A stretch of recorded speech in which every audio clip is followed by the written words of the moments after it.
Xilinx ISC is a software tool produced by Xilinx for synthesis and analysis of HDL designs, which enables the user to synthesize their designs, perform timing analysis, and examine RTL diagrams. This tutorial covers basics of two major concepts.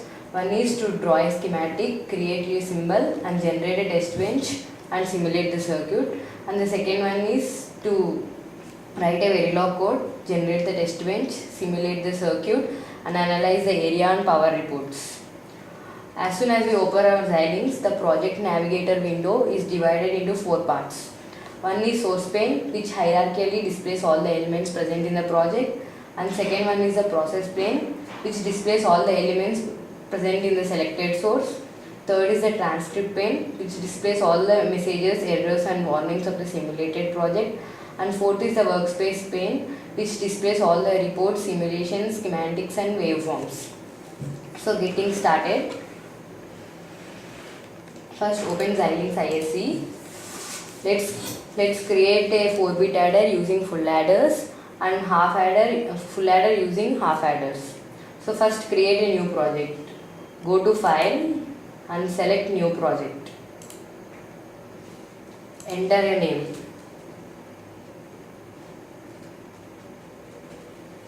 Select HDL as the top level source type and click on Next. All Xilinx parameters are displayed here. Click on Next, Finish, so that our new project is created. Select the project and right click on it and select New Source. Select schematic here and enter a file name. Let's say half adder. Click on Next and Finish, so that a new source is created. A blank page is created where we can design the circuit. We know that sum of half adder is A XOR B and carry of half adder is A and B. So we have to insert gates here. So go to Add and select Symbol. In symbol categories, select Logic. In Logic, place 2-input AND gate and 2-input XOR gate.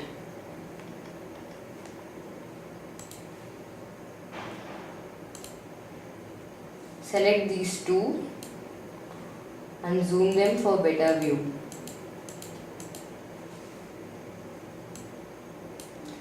Extend the XOR inputs, so go to Add and select Wire. Click on the input and extend it.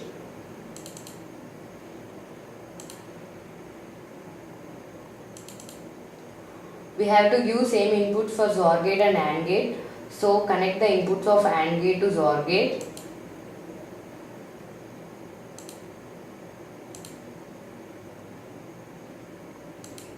Now we have to mark the inputs and outputs. So go to Add, select Input Output Marker. Select Add an input marker in this. Click near the inputs and select output marker. Click near the outputs. Default values are displayed here. If you want to change the inputs and output names, go to Add, select Net Name. Give your input names and click near the inputs.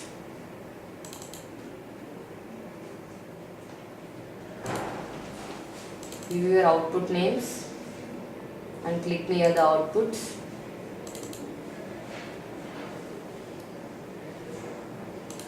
Now our half adder circuit is ready. To use it for higher modules, we have to make a symbol for this. So go to Tools and select Symbol Wizard. Select using schematic option and click on Next, Next, Next and Finish, so that a symbol is created. Now go to Design and create a new source here. Select schematic, enter a file name, say full adder. Click on Next and Finish, so that a new source is created. Go to Add and select Symbol. We can see our half adder here. To make a full adder, we need two half adders and an OR gate. So select the half adder and place it 2 times. And go in category, select logic and insert a 2 input OR gate.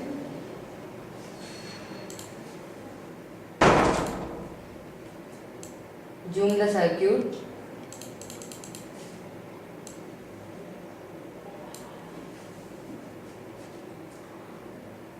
Using wires, connect the sum of half adder to input of another half adder and carry of half adders to input of OR gates. Mark the inputs and outputs using input-output markers.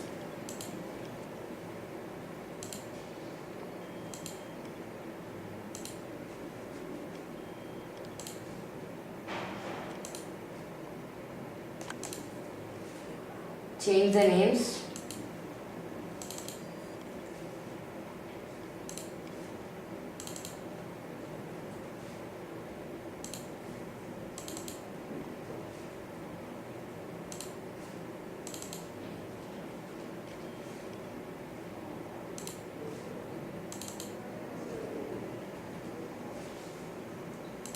Now we have the circuit of a full adder.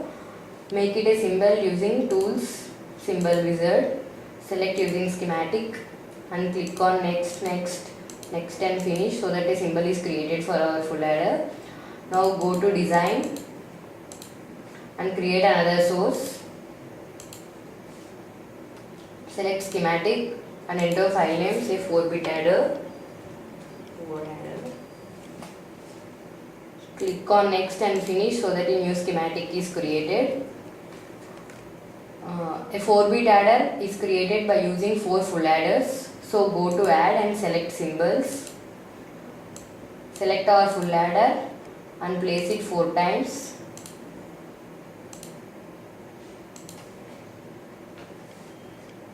Zoom the circuit.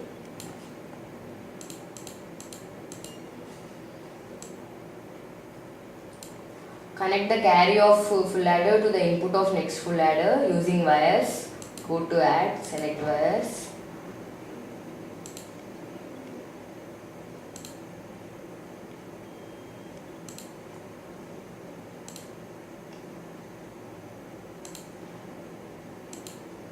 Now we have all the inputs and outputs. This is carrying. This is A1, B1, A2, B2, A3, B3 and A4, B4. Similarly, S1, S2, S3, S4 and carry out.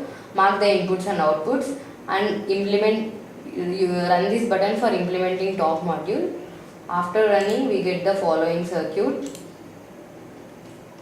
without any errors. So go to design. We see that there are no errors here. So now we have to check whether our circuit is right or not. So we are using test bench to generate a test bench. Select our source, right click and create a new source and select Verilog text fixture and give a name.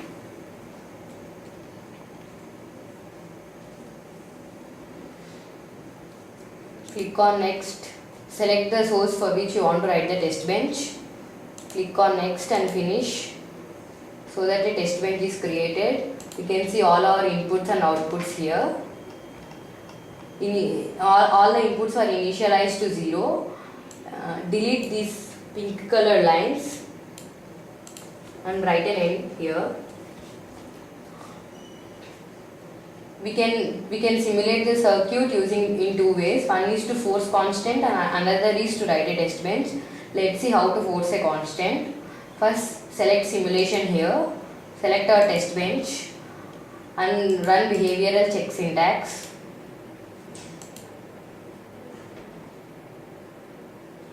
And run simulate behavioral model.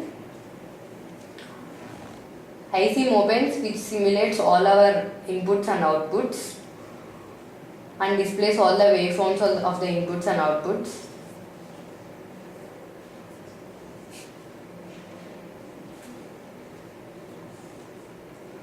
We can see that all the inputs and outputs are initialized to 0. Now let's force an input. Say A1, select A1, right click and select force constant, force to value 1, apply and then OK. Select another input, say B1, right click, force constant, force to value 1, apply and OK, and run this. We can see that S2 is 1 and S1 is 0 as expected. So we can verify that this is the circuit of a 4-bit adder. Now close the ISIM as two parallel ISIMs cannot be run. Let's see how to write a test bench. We have a sample test bench here.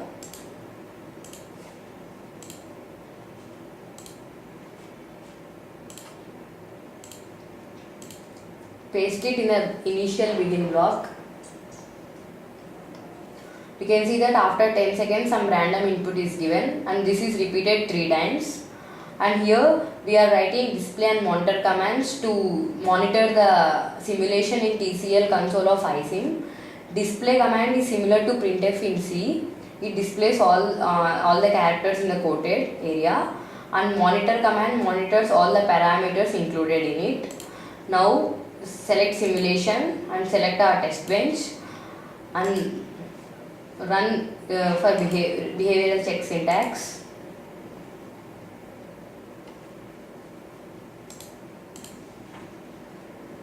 Done? Run simulate behavioral model. ISIM displays all the inputs and outputs here. Auto scale it for better view. Select a point and zoom it so that you can see the inputs and outputs properly. We can verify that this is the circuit of a full adder. We can also see that in the TCL console all the inputs and outputs are displayed as expected. So this verifies that the circuit of full adder is tested. Close this one and next we will see how to write a Verilog code. So go to file and create a new project. Enter a name.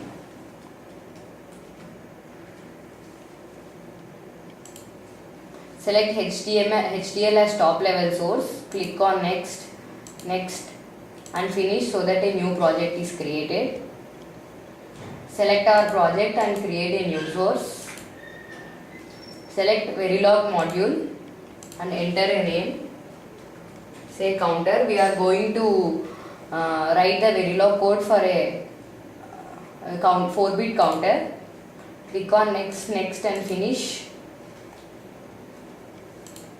So here we have to write the Verilog code of counter.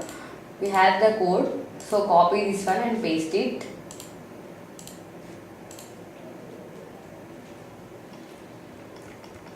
Our counter has 3 inputs, clock, reset and enable, and it has counter out as output. You can see that at the positive edge clock, if reset is 1, then the counter is initialized to 0, else if enable is 1, then the counter is incremented. So implement top module to check for errors in any Verilog code of the counter. After implementing this one, we get the following circuit without any errors. So now we have to write the test bench for this circuit. So select the counter and create a new source. Select Verilog text fixture and enter the file name.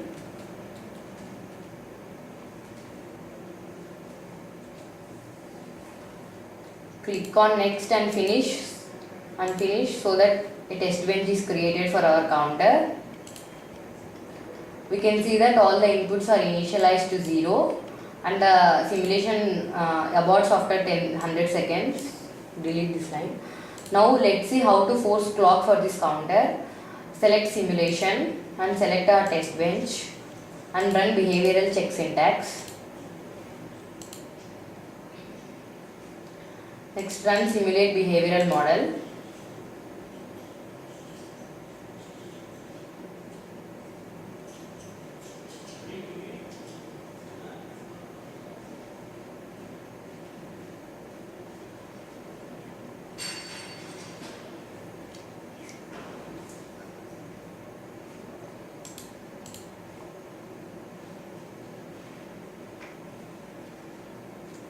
You can see that all the inputs are initialized to 0 and as the reset is 0, the counter is in the floating state. So we have to set the reset to 1. Close this in iSIM and set to reset to 1 and run behavioral check syntax.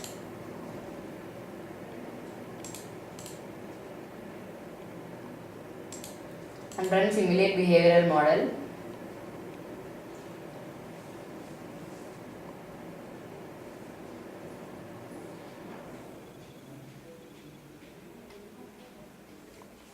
Now let's force clock. Select clock and right click on it and select force clock.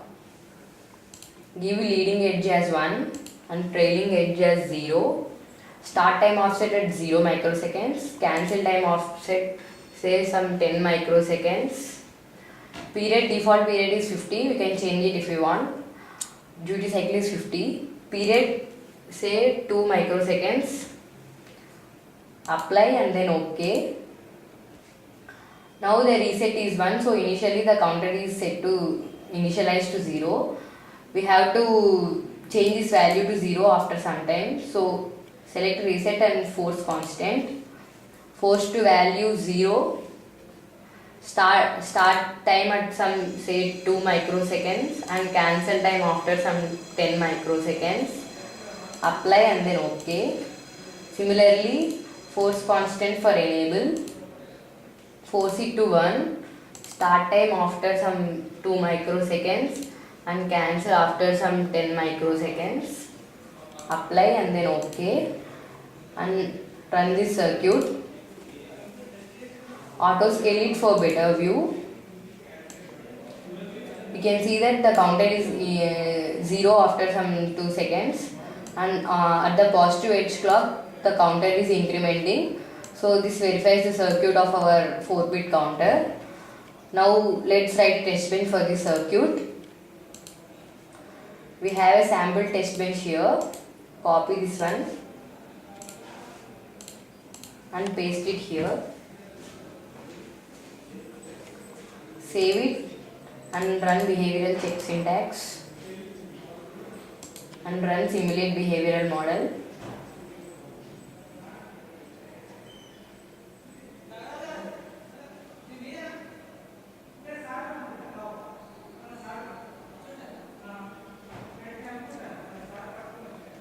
This is the test bench of our circuit. Go to default WCFG for the waveforms. Auto scale it. We can see that at the positive edge clock the counter is incrementing.